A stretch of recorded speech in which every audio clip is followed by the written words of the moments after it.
Ladies and gentlemen, in the midst of the ongoing conflict between the Ethiopian National Defense Forces, ENDF, and the Amhara Fano militia, the situation on multiple fronts remains highly volatile and deeply concerning, warranting a comprehensive examination of the events unfolding in the Amhara region.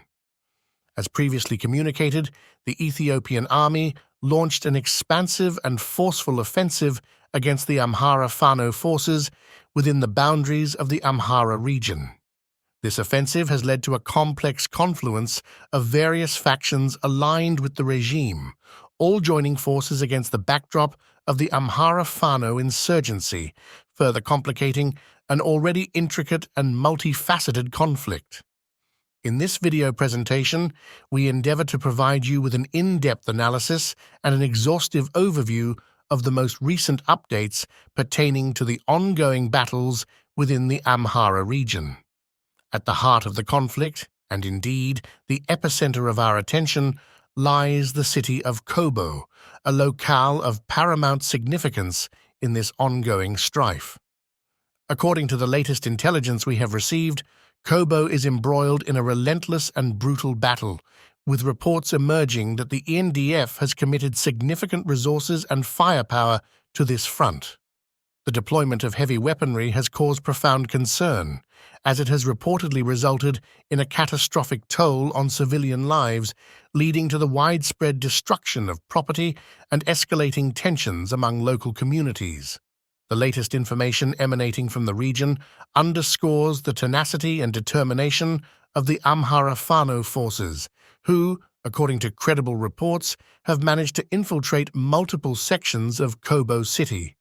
Local sources, crucially, have lent credence to these reports, asserting that Fano forces have, with tactical acumen, penetrated the city's defenses and are currently engaged in a fierce, relentless, and at times brutal combat within the urban confines. Nevertheless, it is of paramount importance to approach these developments with a degree of caution.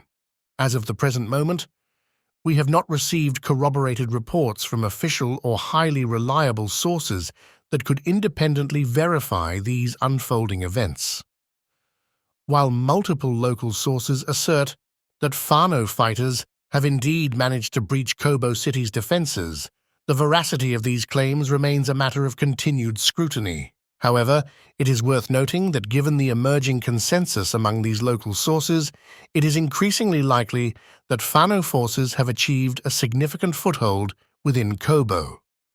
Furthermore, we must also take note of reports we received yesterday from reputable sources indicating that Amhara Fano forces are now positioned in dangerously close proximity to Kobo city, possibly even on its very doorstep.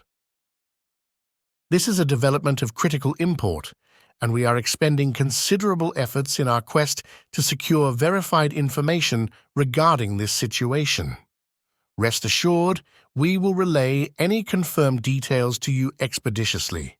It is imperative to acknowledge that both sides embroiled in this protracted conflict, namely Amhara Fano and the ENDF, have incurred significant human costs. Dozens of ENDF and Oromo soldiers are reported to have paid the ultimate price in the Kobo front, laying down their lives amidst the chaos of battle. Simultaneously, the Fano forces have not emerged unscathed, grappling with substantial losses in the face of the formidable firepower and tactical prowess exhibited by the NDF. Throughout history, there have been terrible events called genocide, where lots of innocent people are killed. We've failed to stop these killings in the past, like the awful one in Rwanda. Today, we see something similar happening in Ethiopia. In the past, there was a really bad time in Cambodia when many people were killed by their own government. Ethiopia's situation today is becoming as bad as those times. Ethiopia has a history of conflicts, and now a group called Oromuma is causing a lot of trouble. They want to take over everything and use violence to do it. Their leader, Abiy Ahmad Ali, has turned the Ethiopian army into his own private army, and they're hurting innocent people, especially those from the Amhara group.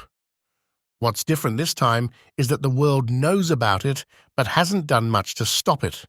It's like when terrible things happened in Rwanda and other places, and the United Nations and other countries didn't stop it.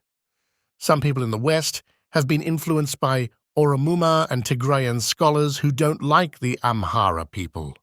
They've spread false information and made the situation worse. The involvement of other countries, like Turkey, is making things even worse. Abiy's government is doing bad things like arresting and hurting people who speak out against him, making Ethiopia known for violating human rights. Abiy shouldn't decide what happens to Ethiopia or the Amhara people. His government has turned Ethiopia into a place where people are suffering and many are hungry and sick. Oromuma hasn't used gas chambers like the Nazis, but they're causing suffering in other ways. It's frustrating that diplomats are trying to make peace, but not including the Amhara people in the process. This makes it hard for peace to work. There was an agreement called the Pretoria Agreement, but it didn't consider what the Amhara people want and only focused on the TPLF. The person leading it used to be part of the TPLF, which makes it seem unfair. Why can't people from different ethnic groups live together in different parts of Ethiopia? This agreement is causing more problems and human rights abuses. It's not just the diplomats' fault. Some Amhara politicians and scholars who are greedy and corrupt have also contributed to this situation.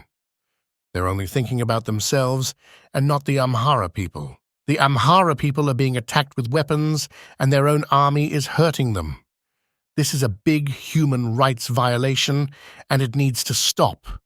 We should stop hating one group of people just because of their ethnicity. There are brave Amhara fighters called Amhara Fanos who are fighting for justice and freedom. The world should support them. For the past 40 years, all ethnic groups in Ethiopia have suffered from poverty, disease, and conflict. Money meant for development has been used for weapons instead. Abiy is spending a lot of money on a fancy palace while millions of Ethiopians are suffering. But one day, Ethiopia will be free and Abiy's palace will become a museum. There will be statues to honor the Amhara people and justice will be served, even if it takes a long time. The Amhara people are in danger, but they will win their freedom thanks to the bravery of Amhara Fanos. We should all see how strong they are and make sure justice is done. In conclusion, the situation in the Amhara region remains fluid, marked by uncertainty and volatility. Our unwavering commitment is to provide you, our audience, with the most accurate, comprehensive, and timely information available as we continue to closely monitor and assess the rapidly evolving events within the Amhara region.